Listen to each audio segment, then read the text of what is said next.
저녁 이 자리에 오신 여러분 한 분 한 분을 하나님의 이름으로 환영을 드리겠습니다.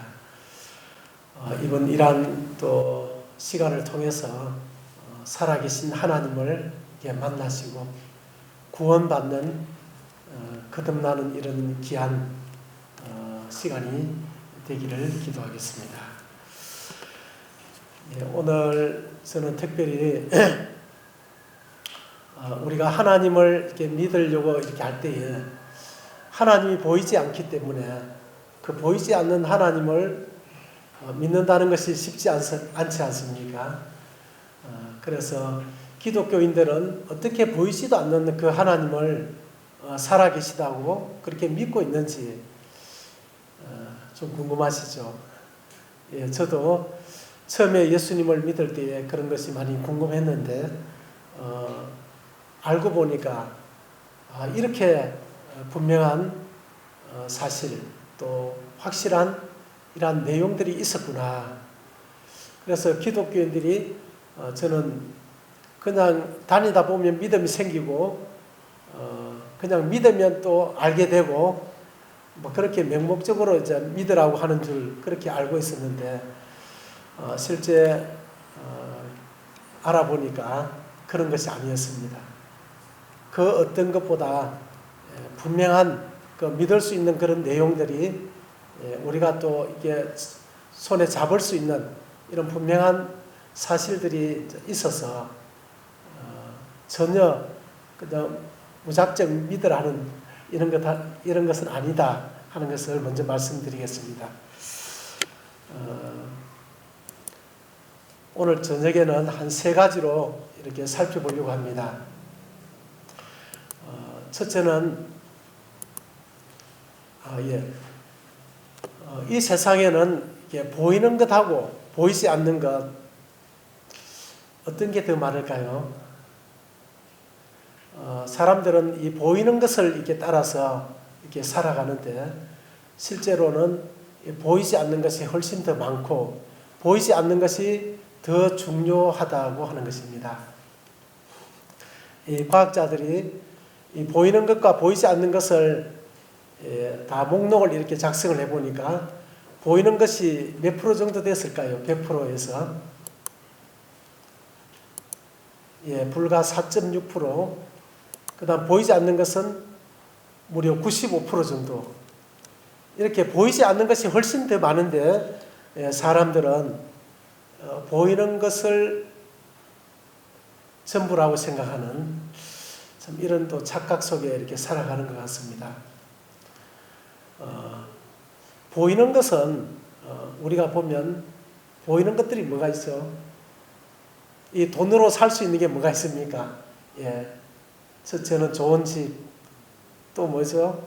우리 젊은이들이 모든 사람이 뭐 대부분 젊은 또 남자들이 좋아하는 차, 좋은 차, 또 뭐가 있어? 이런 것들은 다 눈에 보이는 것들인데 이런 것은 처음에는 새 거였지만은 시간이 지나면서 점점 낡아져가고 또 파괴돼 가죠. 그래서 영원하지 않다고 하는 겁니다. 그런데 보이지 않는 것은 사실 영적인 것인데 그 영적인 것은 시간이 지나도 변하지 않고 계속 지속되는 이제 그런 것들이 있는데요. 사람들은 잠시 있다가 없어지는 이제 이런 것들을 따라가다 보니까 이 세상을 살면서 행복을 계속 추구하지만은 행복한 사람이 그렇게 많지 않거든요. 나는 정말 행복합니다라고 이 자리에 오신 분 가운데 이렇게 자신 있게 얘기할 수 있는 분 계십니까? 나는 정말 행복해요. 이렇게 말할 수 있는 분이 있을까요? 사실 거의 없습니다.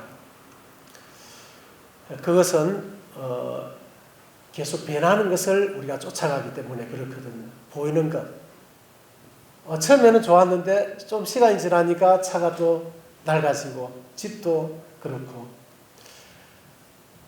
그래서 결국은 또 실망을 하게 되고 또 새로운 것을 또 구하게 되고 찾게 되고 또 그것을 내가 또 얻었을 때에 시간이 지나면 또 낡아지고 또 실망하고 그게 반복하는 거죠.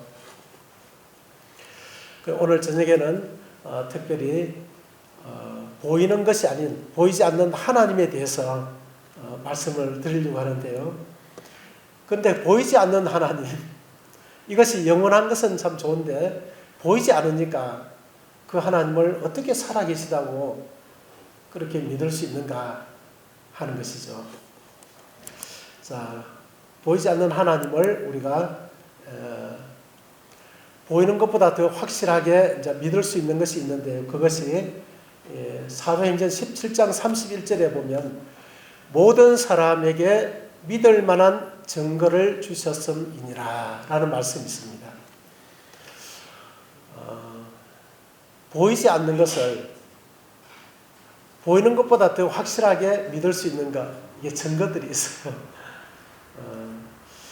지금 이 자리에도 그런 증거들이 하나가 있는데요. 저를 보면 확실하게 알 수 있는 것이, 보지 않고도 알 수 있는 것이 있습니다. 그게 무엇일까요? 저를 한번 보십시오. 잘생겼죠? 예, 저를 보니까 확실히 알 수 있는 거 뭐가 있을까요? 저를 보면 확실하게 알 수 있는 게 있어요. 안 봐도 보는 것보다 더 정확하게 의심 없이 알 수 있는 게 있습니다. 저희 아버지 또 저희 할아버지, 저희 정조 할아버지, 지금 저희 아버지도 돌아가셨습니다. 그런데 그분들이 진짜 있었을까요? 예, 안 봐도 알겠죠. 그 아버지가 계셨기 때문에 제가 있고, 할아버지가 계셨기 때문에 저희 아버지가 계신 거죠. 예, 보지 않고도 이렇게 확신할 수 있는 것들이 참 많아요, 생각보다는. 예, 그런 것을 오늘 저녁에 하나님이 보이지는 않지만은 이게 살아계신 그 증거, 이것들이 그 증거를 보면 하나님이 살아계시구나 이런 확신을 가질 수 있는 것들이 참 많습니다. 이 세 가지를 한번 살펴보겠습니다. 먼저 우주가 있죠.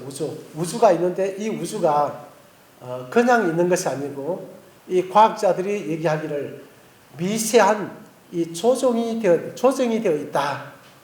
이런 얘기를 합니다. 이게 우주가 설계되어 있다고 하는 거예요. 설계된 것이 사실이라면 그 설계를 한 설계자가 있어야 되는 거잖아요. 이 건물이 이렇게 완성이 되어 있으면 이 건물을 설계한 분이 있겠죠. 그런데 설계한 분을 저도 못 보고 여러분 못 봤지만은 이 건물이 완성된 것을 보면 이 건물을 설계한 분이 있고 그 설계자가 있다고 하는 거예요. 내가 꼭 봐야 되는 게 아니죠. 그죠? 예, 두 번째는 성경 기록과 고고학적 증거. 이게 무슨 말이냐면 이 성경에는 지금으로부터 약 3,500년 전에 이 세상에 있었던 그런 일들을 막 기록해 놨어요. 3,500년 전이니까 굉장히 오래된 거죠. 그래서 이 성경은 고서 중에 고서입니다. 여기에는 많은 그 지명, 그리고 사람 이름, 그리고 많은 사건들이 기록되어 있는데 특별히 하나님과 관련된 사건들, 하나님이 이 세상을 심판하셨던 것, 그리고 홍해바다를 하나님이 가르고 이스라엘 백성들을 그 홍해바다로 건너오게 하셨던 그런 일들, 이런 것들이 기록이 되어 있습니다. 그런데 지금은 이 고고학 발달로 인해서 과거에 있었던 3,500년 전에 있었던 그런 역사적인 이야기들을 이 고고 학문을 통해서 그 시대로 돌아가서 그 지역을 탐사를 해서 사실인지 아닌지를 확인할 수 있는 그런 시대에 우리 살고 있어요. 그래서 그런 걸 알아보면 되겠죠. 그리고 세 번째는 증거, 이 세 가지 증거 중에 가장 확실한 증거라고 할 수 있는데 예수님이 부활하셨다고 하는 이 증거의 의미입니다. 이 세상에 많은 사람이 태어나고 죽고 태어나고 죽고 하지만은 죽었다가 죽지 않는 몸으로 스스로 살아날 수 있는 분이 있다면 그분은 사람이 아닌 것입니다. 이 예수님의 이 부활은 전 세계적으로 이미 역사적인 사실이 되었습니다. 그런데 예수님이 부활하셨다는 그 사건이 이게 성경에 기록이 되어 있거든요. 이 부활의 증거를 통해서 야, 하나님이 정말 살아계시구나 하는 것을 어떻게 알 수 있는지 이런 부분을 같이 한번 살펴보도록 하겠습니다. 먼저 우주를 한번 생각해 보면 지금 잘 보입니까? 화면이? 예. 아마 이런 사진들을 많이 보셨을 것입니다. 우리가 밖에 나가보면 하늘이 보이잖아요. 하늘이 보이고 우리가 살고 있는 이 은하계에 하늘에 많은 수많은 별들이 있는데 지금 여기에 보이는 것이 무엇으로 보입니까? 예, 무엇으로 보이죠?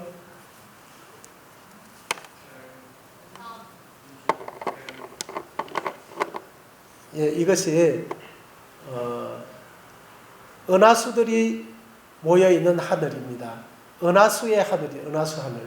지금 우리가 보고 있는 이 밖에 나가서 보이는 것은 우리 은하계거든, 은하계. 이 은하계에서 더 위로 올라가면 그런 은하들이 별처럼 모여 보이는 그런 또 하늘이 있다고 하는 겁니다. 이게 별처럼 보이는, 점처럼 보이는 이런 것들이 다 은하수인데요. 이런 은하수 안에는, 이런 은하수 안에는 별들이 몇 개 정도 있을까요? 이 점같이 보이는 이 은하수 안에 별들이 무려 1000억 개가 모여서 한 은하계를 이룬다고 합니다. 1000억 개, 별들이 1000억 개가 모여야 한 은하계가 된대요. 그러면 하늘에는 그런 은하계가 몇 개 정도 있을까요? 현재 발견된 그 망원경으로 조사한 결과에 의하면 그런 은하계가 1000억 개 정도 있다고 이렇게 보는 것입니다. 아마 더 성능이 좋은 망원경이 발견이 되면 더 많은 또 은하들을 볼 수도 있겠죠. 자, 이 은하들을 보면 또 분명하게 알 수 있는 게 있어요. 이 은하들이 하늘에 아무것도 없어야 되는데 이 은하들이 존재하고 있단 말입니다.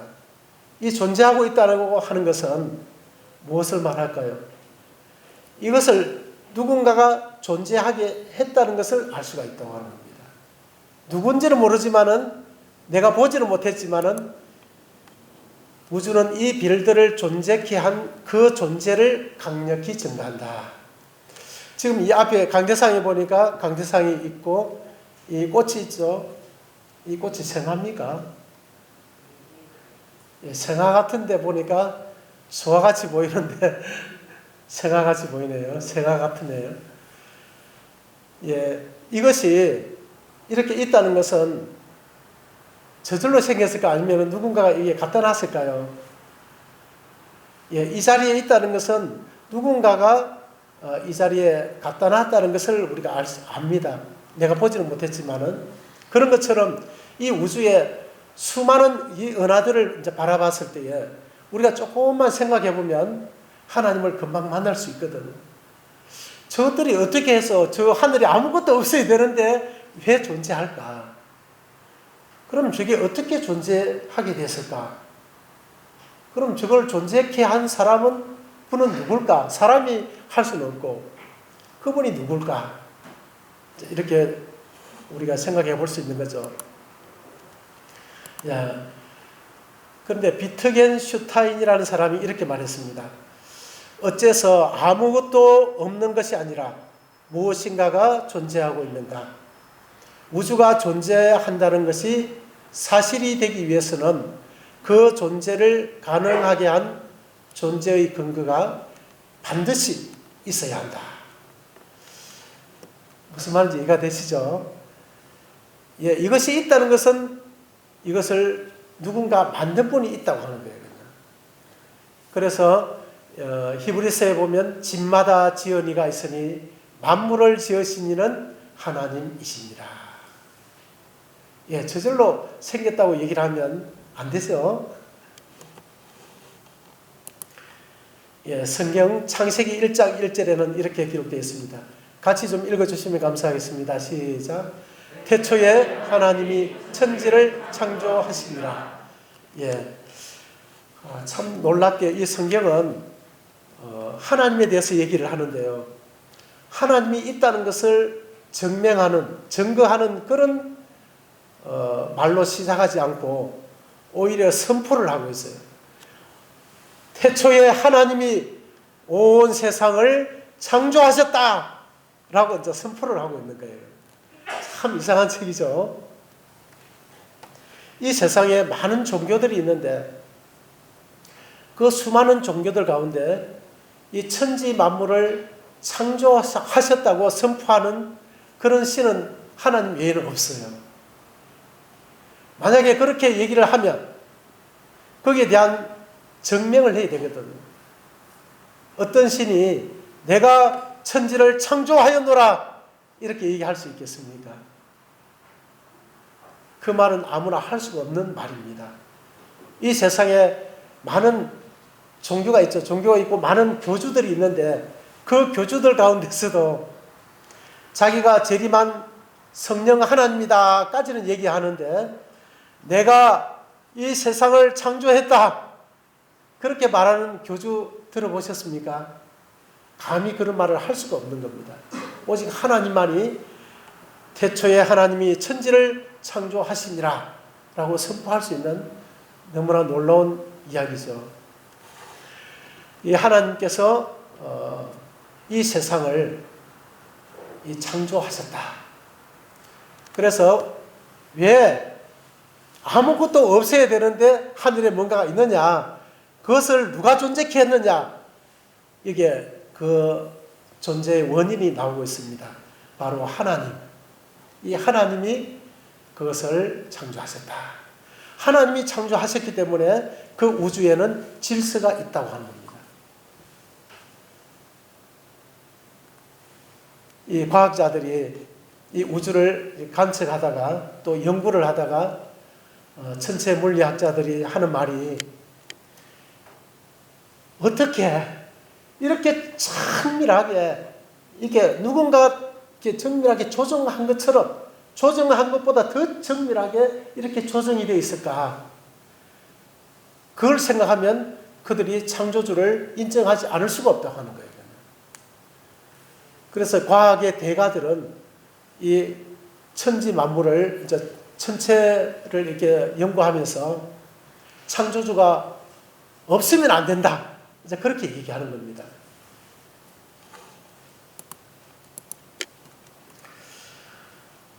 설계된 우주가 설계자를 증가한다.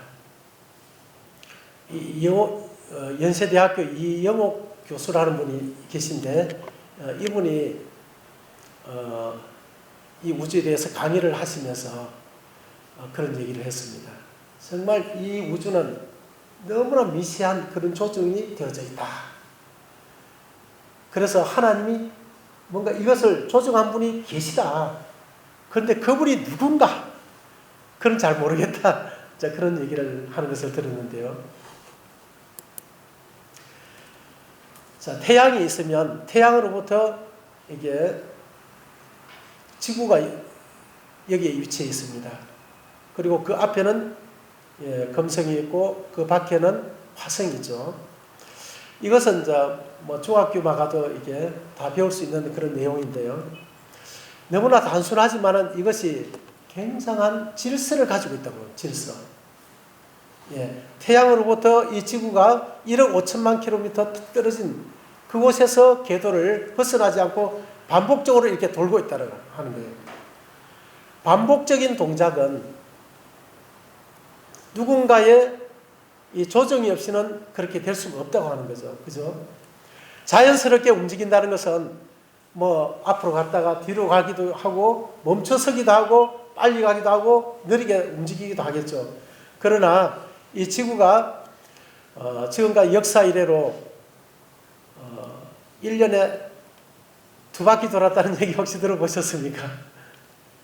반바퀴만 돌았다는 얘기도 못 들어보셨죠? 예, 지구가 또 금성 쪽으로 이게 안으로 이렇게 들어갔다는 얘기도 못 들어봤죠. 또 이 화성 쪽으로 이게 이 밖으로 더 튀어나왔다는 얘기도 못 들어봤죠. 만약에 이 지구가 여기서 이탈을 하게 되면 지구에 살고 있는 저희들을 비롯해서 모든 생물들이 존재할 수가 없게 됩니다.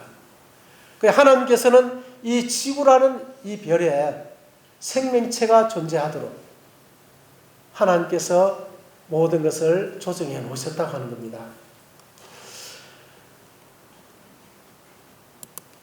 예, 이 태양을 중심으로 지구가 한 바퀴 도는 데는 365일 5시간 48분 46초가 이렇게 걸리는데요.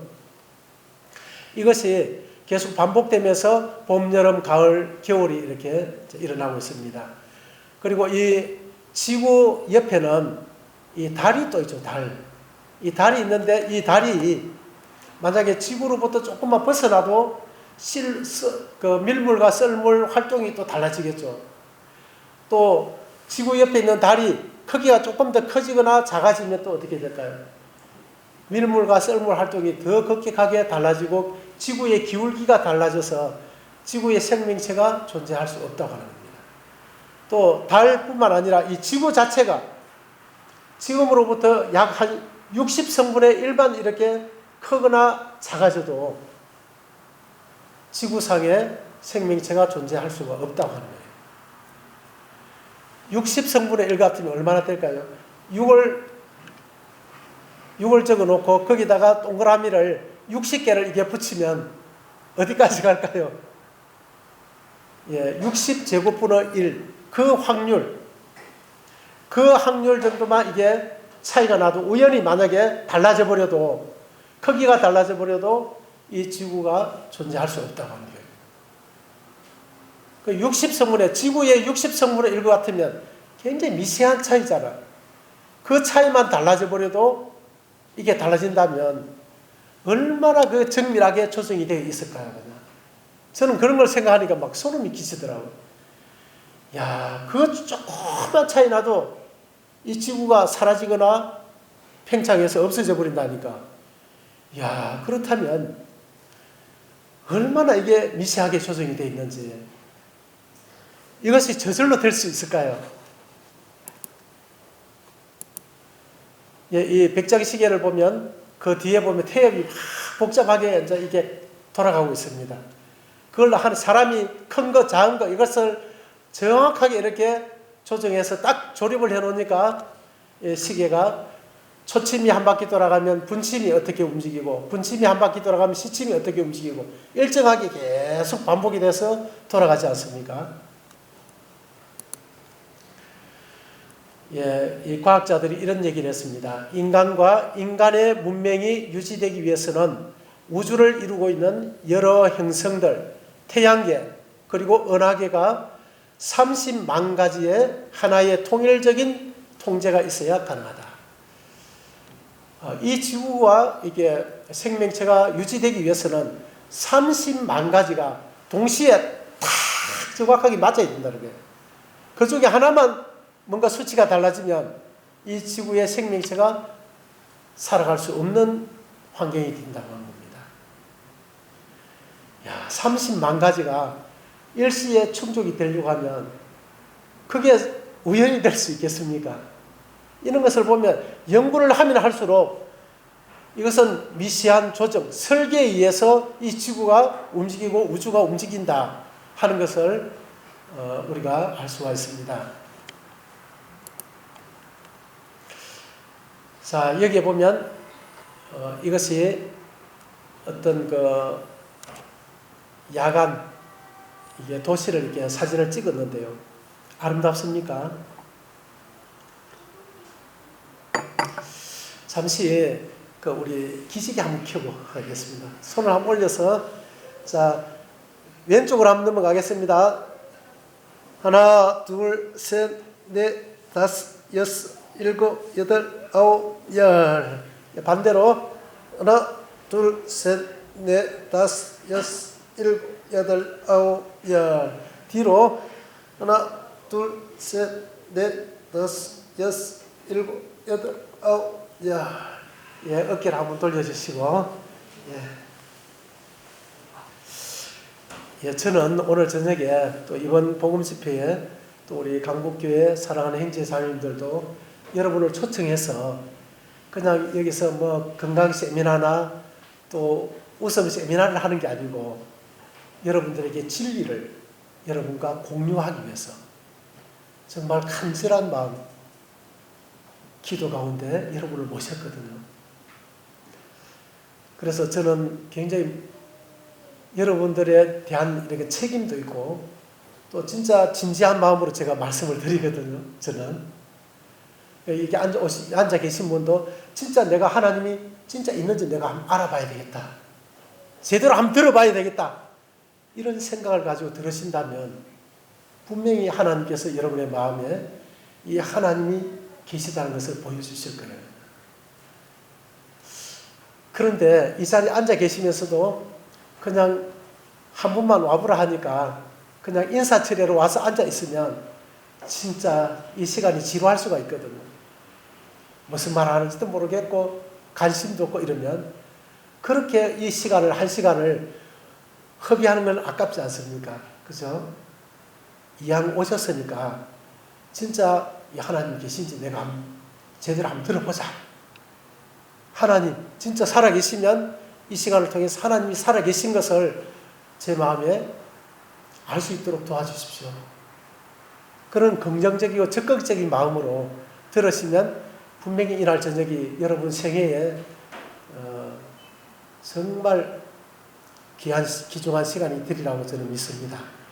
그래서 좀 힘들겠지만은 좀 집중해서 잘 들어주시면 감사하겠습니다. 자, 이 도시를 이렇게 야경을 찍었는데 이 야경을 보면 우리가 보면 이 야경이 별거 없습니다. 이렇게 전기불이 켜져 있고 밤에 불이 켜져 있고 이 바다 위에 다리가 놔져 있고 많은 이 빌딩 그 아파트 숲이 있고 많은 건물들이 있죠. 자, 이것을 보면서 사람은 야, 저걸 어떻게 만들었지? 그렇게 얘기하는 사람 아무도 없죠. 자, 그런데 우리보다 차원이 낮은 이제 개미에게 한번 이걸 물어보겠습니다. 이 개미는 개미가 할 수 있는 것이 뭐겠습니까? 자기 조그마한 그 입을 가지고 집게를 가지고 흙을 이렇게 팍 파가지고 거기에 구멍을 좀 넓게 만들어 가지고 그 자기 집을 만드는 거다. 만들어 가지고 먹이를 물고 와서 거기다 차곡차곡 저장을 하는 겁니다. 그게 이제 전부예요. 그냥 개미가 할 수 있는 거. 콘크리트 벽을 이렇게 쌓을 수 있습니까? 아니면 철근을 가지고 다리를 만들 수 있습니까? 또 반짝반짝 빛나는 이런 불을 전등을 켤 수 있습니까? 그들은 상상 밖의 일이거든요. 자, 이런 개미에게 이 야경을 이렇게 보여주면서 이 개미와 대화를 할 수 있다면 개미에게 개미야, 이 도시가 아름답지? 이것이 어떻게 생겼을까? 하고 물어보면 이 개미가 대답할 수 있는 대답은 뭐겠습니까? 저절로. 그 외에는 달리 대답할 수가 없다고 하는 겁니다. 우리가 그 우주를 이렇게 탁 쳐다보면서 저게 어떻게 생겼을까? 여러분 어떻게 생각했습니까? 저 만들었다고 생각합니까? 지금 우리가 사람이 할 수 없는 사람의 어떤 한계를 벗어났기 때문에 만들었다고 생각이 안 들어지는 겁니다. 그런 것처럼 이 개미도 이걸 만들었다고 도저히 이해를 할 수가 없는 거예요. 그냥. 이 차원이 달라지면 그 위에 있는 차원의 세계가 이해가 되지 않는다고 하는 겁니다. 개미는 사람의 세계를 이해할 수가 없습니다. 그렇다면 사람은 하나님의 세계를 이해할 수 있겠습니까? 더 이해 못하죠. 더. 그래서 이 개미가 이 야경을 이해하려고 하면 사람이 이것을 개미의 세계로 내려가서 개미가 알아들을 수 있는 그런 언어로 이 이야기를 자세히 풀어주는 것, 그밖에 없다고 하는 겁니다. 그것처럼 사람이 하나님의 세계를 저 우주에 있는 그 수많은 그 은하계를 보면서 하나님이 만들었다니까 우리가 이해가 안 되지 않습니까? 그런데 하나님이 그것을 계시를 통해서 우리에게 알려주신 게 있어요. 그게 바로 이 성경책이라고 하는 겁니다. 이 성경책을 통해서 하나님이 우리가 알아들을 수 있는 언어로 하나님의 세계를 계시를 통해서 이게 기록해 주셨어요. 그래서 이 성경의 계시를 통해서 하나님의 세계를 우리가 알 수가 있는 겁니다. 그래서 이 성경을 보면 하나님이 만드신 것이 맞구나 하는 것이 하나도 의심이 안 돼요.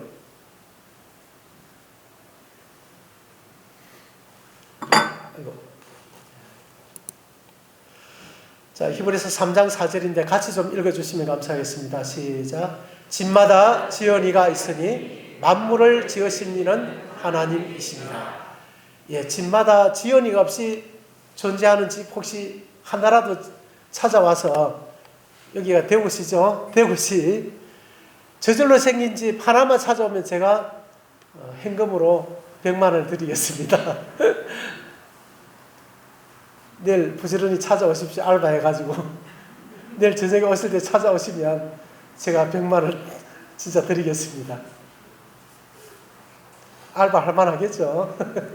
예. 제가 어떤 청년에게 복음을 전하면서 개인 상담을 하면서 이 청년이 저는 하나님을 잘 못 믿겠어요 이렇게 얘기를 하더라고요. 그래? 그렇다면 내일 다음 주에 또 이제 월요일 날이나 목요일 날 이렇게 만나서 교제를 하는데 그날 올 때까지 하나님이 없다는 증거를 한 가지만 찾아와 봐라 얘기를 했어요. 그러니까 그 다음 주에 왔더라고. 와서 하나님 없는 증거 찾아봤나 이렇게 물어보니까 인터넷을 갖다가 막 얼마나 뒤졌는지 모르겠어요. 인터넷을 뒤져가지고 하나님이 없는 증거 막 이렇게 찾아봤는데 자기가 볼 때는 하나도 없더라는 거예요. 하나님이 없다는 증거는 하나도 찾을 수가 없습니다. 예를 들어서 하나님이 내 눈에 안 보이기 때문에 없습니다. 그렇게 얘기한다며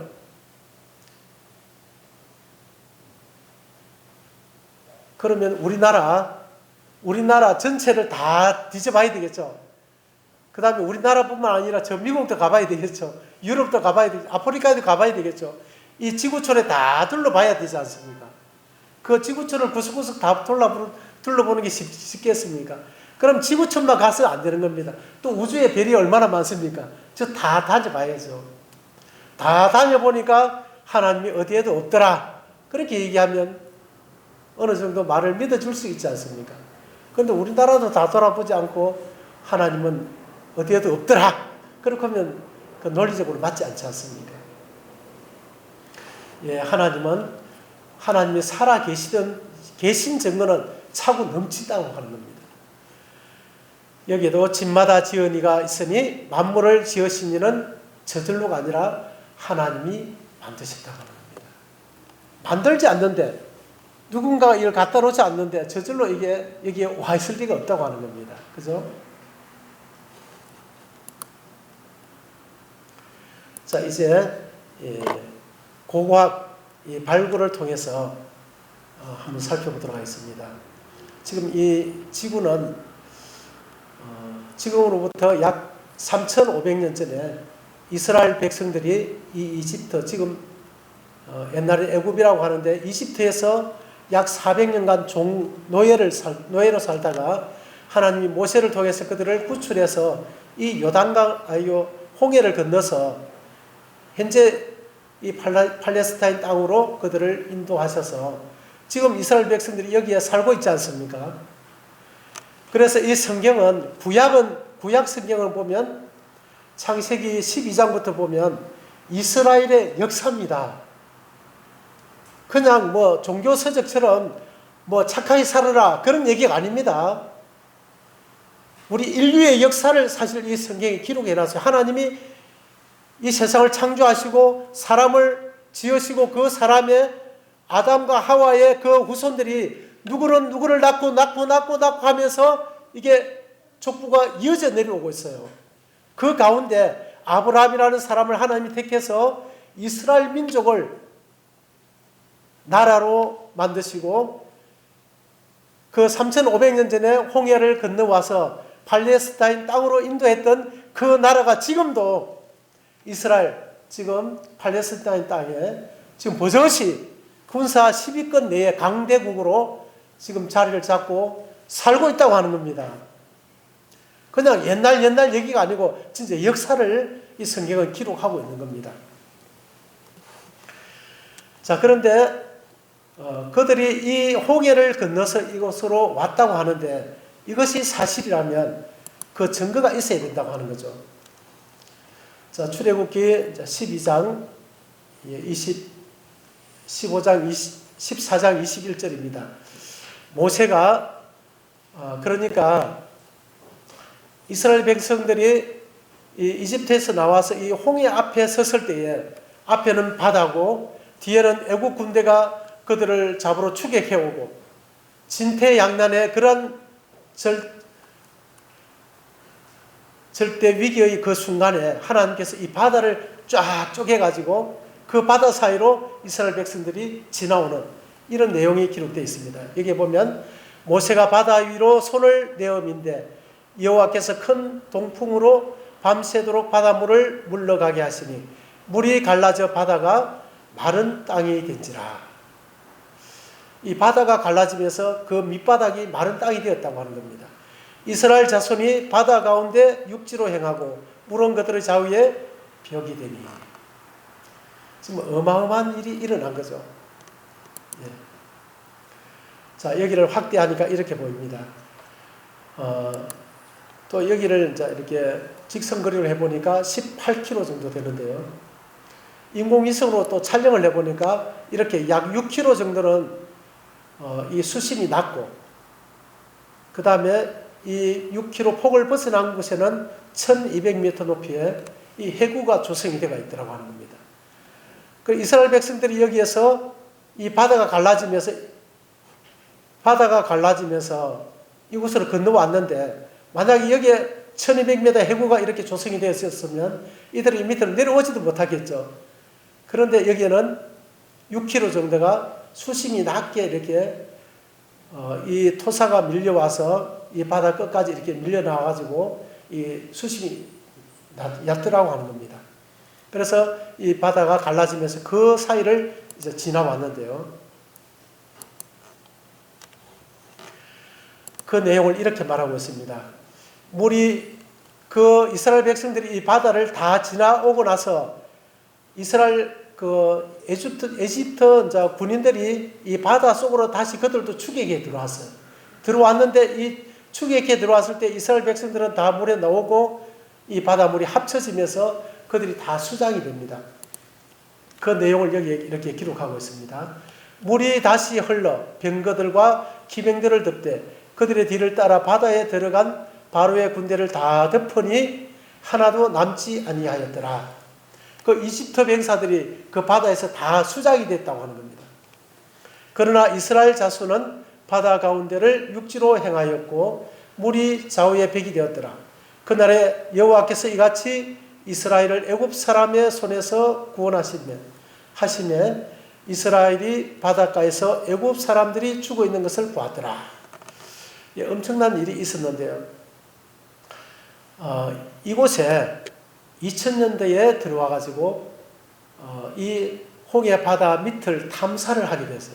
그 이전에는 그 바다 밑을 탐사한 적이 없습니다. 최초로 탐사를 했는데 이 탐사를 한 것은 이것이 진짜 역사적인 사실인가 하는 것을 알아보기 위해서 탐사를 했습니다.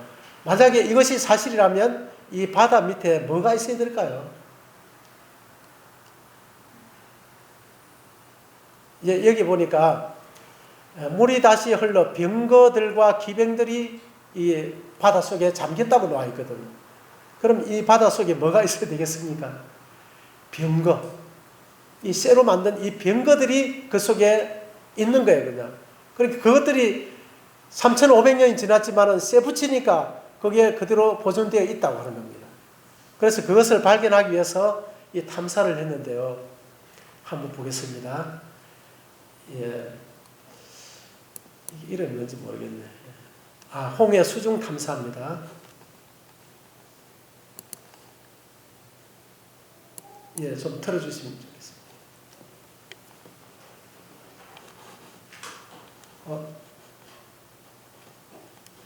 이걸 틀어야 되나요?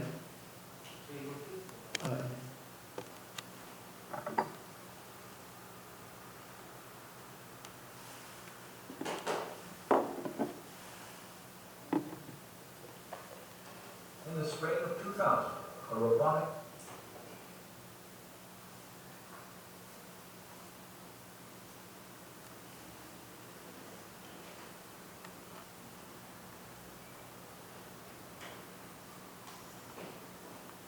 camera was lowered into these waters for the first time.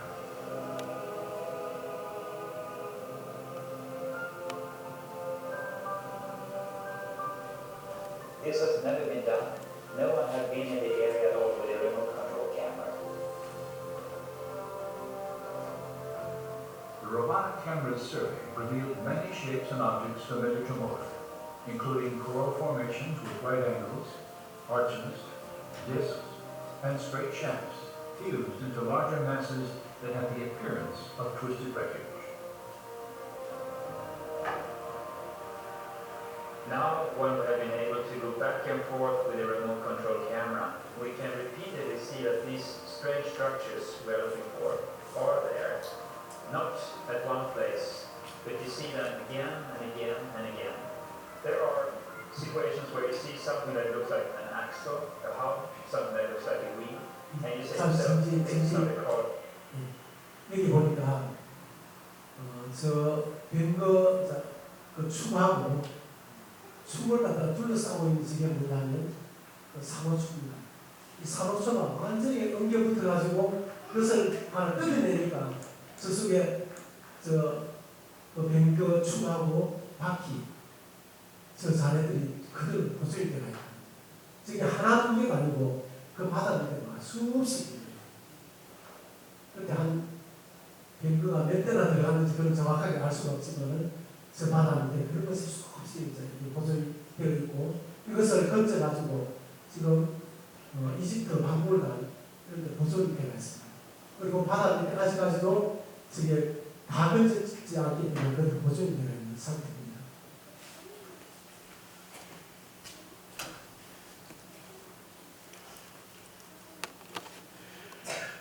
예, 저는 이제 이 모습을 이렇게 보면서 3,500년 전에 있었던 그 역사적인 사건이 이렇게 정말 소름 끼치지 않습니까?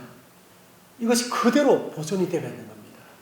이것은 연대 측정을 통해서 이것은 조작이 안 되는 거입니다.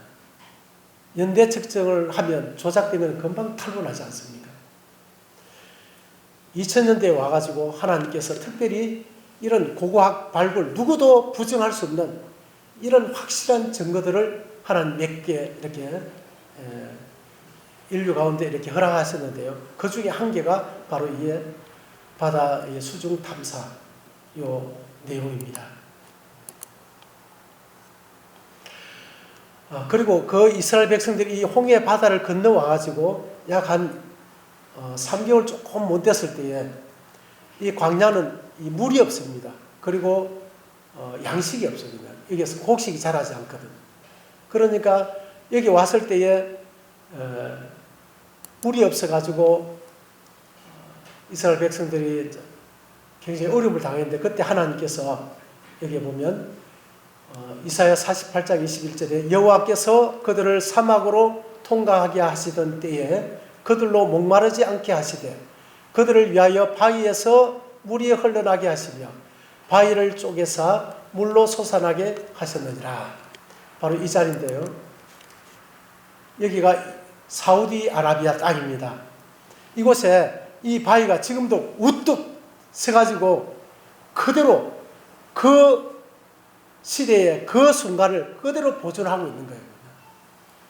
여기 사람이 보입니까? 이게 건물 한 8층 높이 정도 되는 거예요. 큰 바위인데, 대형 바위인데, 모세가 지팡이가 탁 치니까 이 바위가 쫙 쪼개지면서 이 사이에서 이런 구멍에서 물이 흘러나와서 이스라엘 백성들이 그 광야에서 그 물을 이제 마시게 됐다고 하는 겁니다. 그게 성경에 기록되어 있는데 실제 사우디아라비아 땅에 이 바위가 그대로 지금 보존이 되어 있는 것입니다.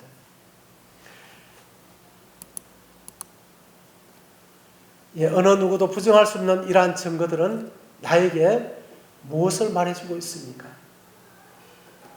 예, 보이지 않지만은, 하나님은 보이지 않지만은 하나님이 행하신 그 증거들이 이렇게 너무 명백하게 이렇게 증거들이 보존되고 있다고 하는 겁니다.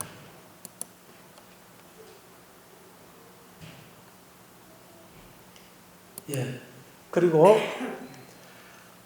또 한 가지는 하나님께서 약 4,000년 전에 하나님께서 이 소돔과 고모라가 하나님께 이 범죄함으로 인해서 하나님이 그 성을 이렇게 불로서 멸망시킨 그런 기사가 기록되어 있습니다. 그런데 하나님께서 역사적으로 볼 때에 불로서 심판한 그 도시들의 공통점이 뭔지 아십니까?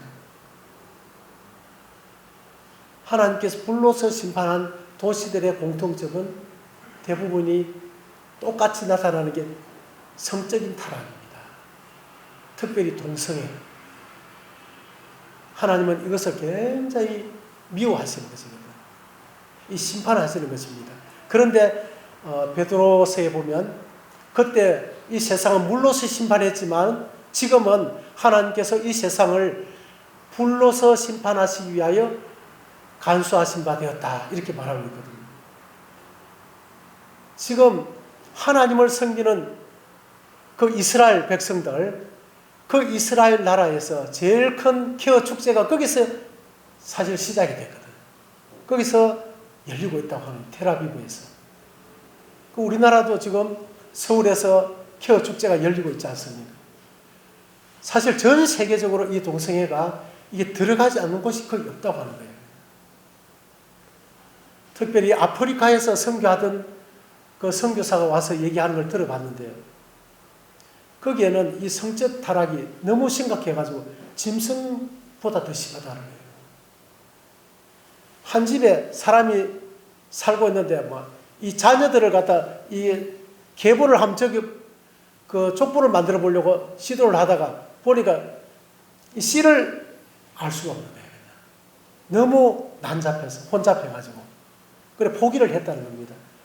그 정도로 짐승보다 못한 이런 성적 타락이 저 아프리카 구석까지 다 들어가 있는 거예요. 그래서 저는 이 세상이 불로서 심판할 날이 그렇게 멀지 않겠다. 이런 두려움이 있어요.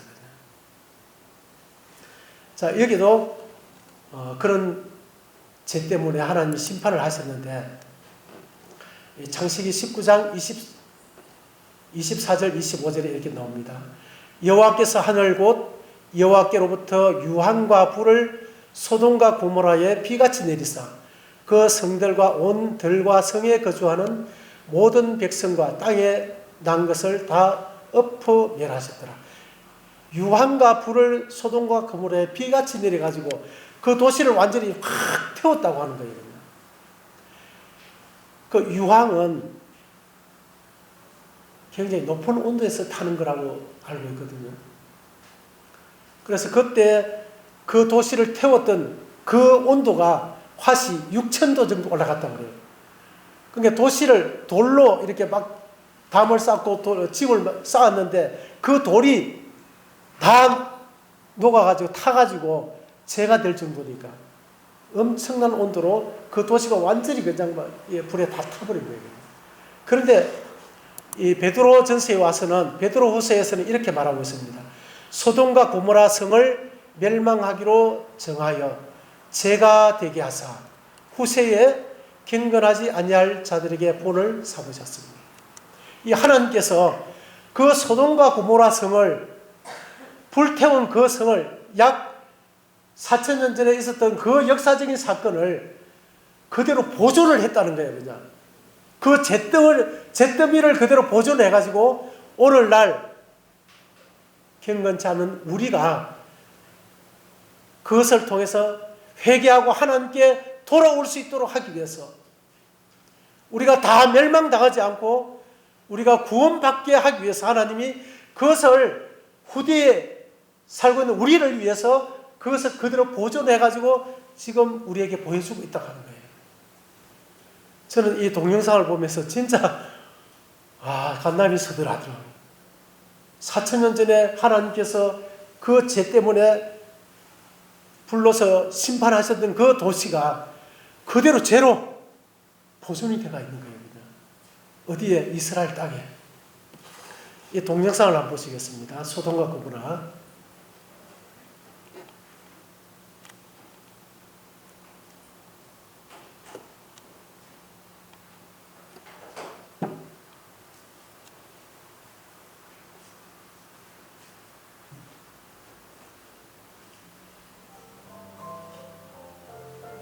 조금 더 앞으로 진행시켜서 한 3분의 1 정도 불러보겠습니다. 특별한 시간대에 부산이 주력을 하여야 됩니다. 유기적으로 변했겠습니다. 사람들이 생각하지만 소돔과 고모라 올라가면 20% 지가를 가진 건물을 여기저기서 볼 수 있습니다. 건물들이 불로 소멸돼 재만 남았지만 이 채 속에 유황들은 온 황물질이 포함되어 있어 사람이 만든 구조물들의 원래 모습을 그대로 유지하고 있는 것들도 있습니다. 이 독특한 구조물은 사면을 가진 특이한 형체이며 깊이 파인 해자에 둘러싸여 있어 한눈에 들어옵니다.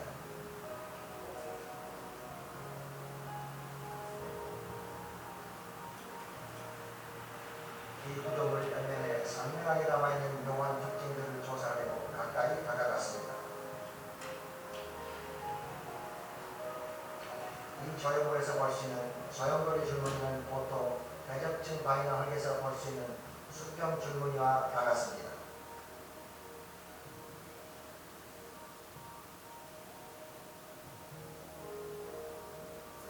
다른 성읍들에서 보았던 재로 형성된 구조물에도 동일한 소형돌이 줄무늬가 발견되었습니다.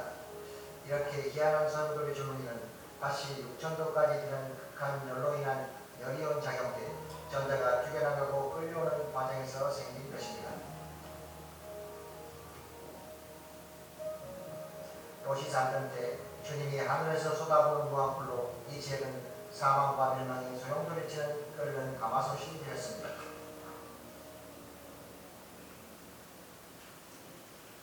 이곳에서 볼 수 있는 이상한 일들은 손으로 만지기만 해도 물질의 층들이 쉽게 부서지는 것입니다. 석회암으로 이루어진 소돔 고모라 성들이 죽음의 소멸하는 불로 인해 몽땅 재로 변했습니다.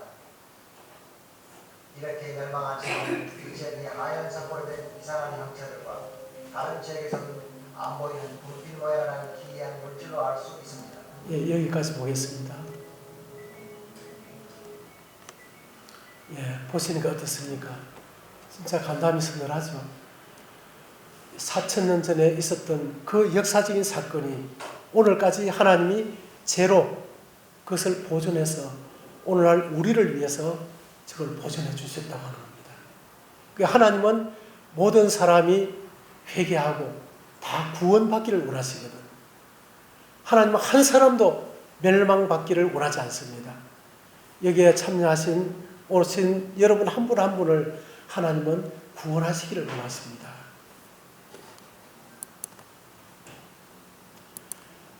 시간이 좀 지나서 이거는 좀 넘어가겠습니다. 예. 그리고 이제 세 번째, 이게 증거가 예수님의 부활과 관련된 것입니다. 이 부활은 창조주와 피조물을 이렇게 구분을 해주는 굉장히 중요한 사건인데요. 세계 4대 성인이라 하면 공자, 소크라테스, 석가모니, 예수 그리스도 이렇게 이제 분류를 하는데요. 이 4대 성인의 무덤이 다 지금 이제 이 세상에 있다고 하는 겁니다. 공자의 무덤, 소크라테스, 석가모니, 예수 그리스도. 예수 그리스도의 무덤도 이스라엘 땅에 있습니다. 석가모니의 무덤은 정확하게 7개인지 8개인지 그렇게 됩니다. 왜냐하면 이분은 그 시체를 이제 불로 태웠기 때문에 그 속에서 나온 사리를 8군데가 나누어 가지고, 그래서 그 사리를 가지고 무덤을 그렇게 만들었기 때문에 무덤이 더 많습니다.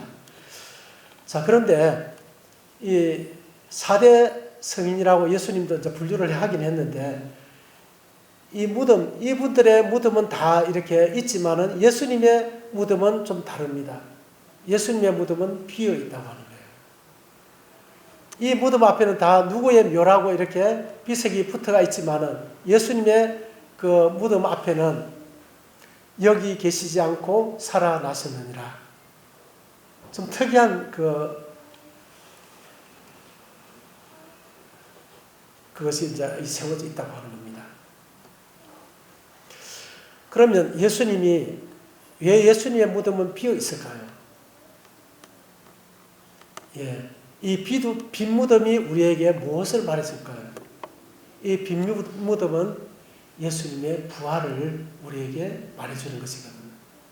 그리고 예수님의 이제 부활은 이분들과 이 다른 것이 뭐냐면, 이 죽음을 이기지 못한 공자나 소크라테스나 스가모니 그 외에 많은 종교 창시자들은 자신의 죽음을 이겨내지 못하고 그대로 죽음에 정복을 당하고 있다는 겁니다.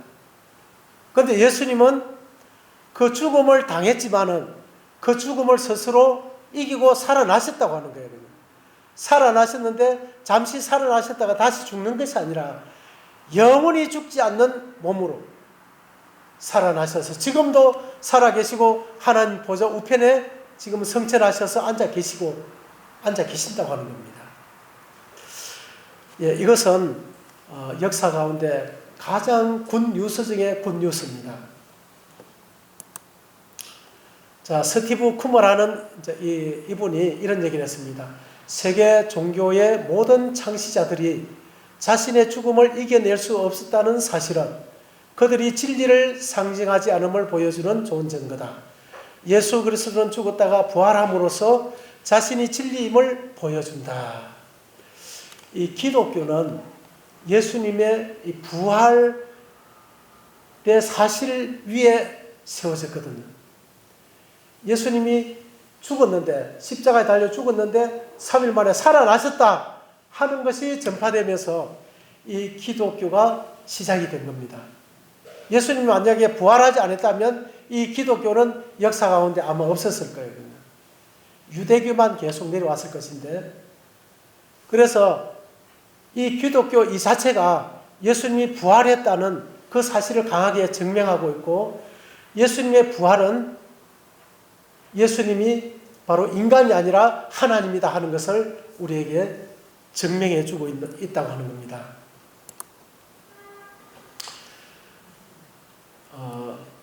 예수님이 이제 살았을 때에 이 이야기를 했습니다. 예수님에게 많은 사람들이 찾아와서는 예수님 기적을 보여주십시오. 당신이 진짜 하나님이라면, 하나님의 아들이라면 기적을 보여달라고 하니까 기적을 보여줬는데, 기적을 보여주면 그게 만족하지 않고 또 더 다른 기적, 더 큰 기적을 자꾸 요구를 하니까 예수님이 마지막으로 최후의 표적으로 딱 제시한 게 있었어요. 그것이 바로 요나의 표적. 이게 보면 예수께서 대답하여 이르시되 악하고 음란한 세대가 표적을 구하나 선지자 요나의 표적밖에는 보일 표적이 없느니라. 요나가 밤낮 사흘 동안 큰 물고기 뱃속에 있었던 것 같이 인자도 밤낮 사흘 동안 땅속에 있으리라. 이 예수님이 요나가 밤낮 사흘을 물고기 뱃속에서 죽었다가 살아난 것처럼 예수님도 무덤에 들어갔다가 3일 후에 부활할 것이다. 부활하면 그때는 모든 사람이 예수님을 하나님으로 받아들이게 될 것이다 하는 것을 얘기를 하셨어요. 이것은 예언이었습니다. 예언. 그런데 예수님이 실제로 십자가에 달려 돌아가시고 3일 만에 진짜 살아나신 거예요. 살아나시니까 제자들이 예수님이 잡혀갈 때는 다 도망을 갔지만은 예수님이 부활하시고 난 이후에는 제자들이 완전히 돌변했어요. 그냥. 겁이 없는 사람으로 변해버렸어요. 그리고는 가는 데마다 예수님이 살아났습니다.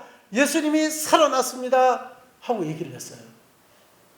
그래서 예수님이 살아났다는 말은 바로 예수님이 구약에 예언한 바로 하나님은 이 세상에 오셔가지고 죽었다가 살아날 것을 예언을 하셨거든요. 그래서 구약에 예언된 그 메시아가 바로 예수님입니다 하는 것이 증명되는 그런 얘기였습니다.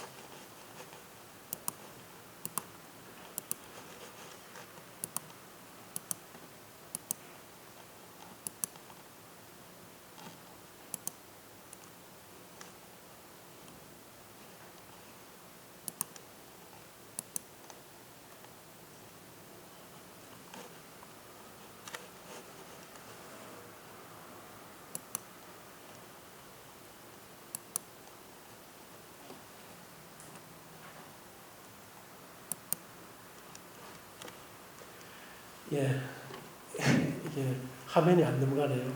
이거 넘어가게 할 수 있나요? 예, 시간이 거의 다 돼가는데 예수님의 이 부활 이 표적은 정말 사람이 흉내낼 수 없는 그런 것이었습니다. 이 세상에 많은 교주들이 있는데 그분들도 나는 재림한 하나님이기 때문에 나는 죽어도 살아난다 그런 얘기를 합니다. 그렇지만 그들은 사람이기 때문에 결코 살아날 수가 없죠. 그러나 예수님은 진짜 하나님이시기 때문에 죽었다가 3일 만에 이렇게 살아나셔서 자신이 진짜 하나님이다 하는 것을 우리에게 증명해 주셨습니다. 감사합니다. 예. 다 됐습니다. 그래서 하나님은 우리 눈에 보이지 않지만 하나님이 살아 계신 증거는 또 예언적인 부분에 가서 보면 또 엄청난 놀라운 그런 예언들이 많이 있습니다. 이스라엘 민족이 멸망을 했다가 독립할 것이다 하는 그런 내용들이 이 성경에도 자세하게 기록되어 있어요. 그런데 이스라엘이 BC 586년에 멸망을 하게 됩니다. 그러다가 AD 70년에 가서 그 민족이 다 세계 각국으로 다 흩어져 버려요. 그러다 1948년 5월 14일 극적으로 이스라엘이 다시 독립을 하게 됩니다. 그게 BC 586년에 멸망하고 AD 1948년에 독립을 했는데 그 기간을 합쳐보면 무려 2500년이 넘어요. 2500년이 넘어서 멸망했던 나라가 독립을 한다는 것은 이거는 기적 중의 기적이거든. 예, 이러한 것들이 성경에 예언이 되어 있었고 그 예언을 따라서 실제적으로 그렇게 됐다고 하는 겁니다. 자, 오늘은 여기까지 말씀을 드리고 내일 저녁에는 그러면 하나님이 살아 계시다면 그 하나님을 우리가 하나님은 우리와 이렇게 이 죄 문제를 이렇게 해결하고 우리가 하나님과 화목이 되어서 구원받고 하나님의 사랑 안에서 행복한 그런 삶을 살아갈 수 있기를 원하거든요. 그래서 내일 저녁에는 하나님이 보시는 죄, 그 죄가 무엇인지, 우리가 생각하는 죄하고 하나님이 문제 삼는 죄하고 차이가 있습니다. 그런데 많은 사람들이 교회는 다니지만 구원을 받지 못하는 이유가 하나님이 문제 삼는 그 죄를 가지고 하나님 앞에 회개를 해야 되는데 이런 부분을 제대로 알지 못함으로 인해서 구원을 받지 못하는 경우가 많아요. 그래서 내일은 이런 부분을 살펴보고 또 하나님 앞에 어떻게 회개를 해야 하는지, 그리고 모레는 어떻게 예수님을 믿고 구원을 받을 수 있는지 이런 부분을 차례로 말씀을 드리겠습니다. 그래서 이번 복음 집회 때 바쁘신 일도 많지만은 꼭 이렇게 참석하셔서 정말 하나님을 믿고 구원받는 그런 복된 시간이 되기를 바랍니다. 그럼 기도하고 마치겠습니다. 살아계신 하나님 아버지, 오늘 밤 하나님 아버지께서 사랑하시는 그러한 귀한 분들을 이곳으로 인도해 주시고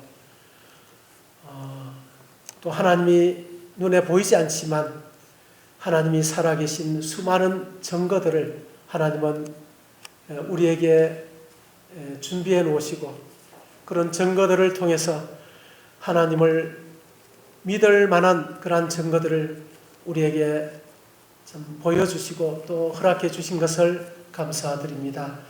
오늘 저녁에 살펴보았던 이러한 증거들이 우리 마음에 계속 살아서 하나님이 살아 계시다는 것을 증거하게 하시고 또 내일 밤과 모레까지 계속 이어지는 이 복음 집회를 통해서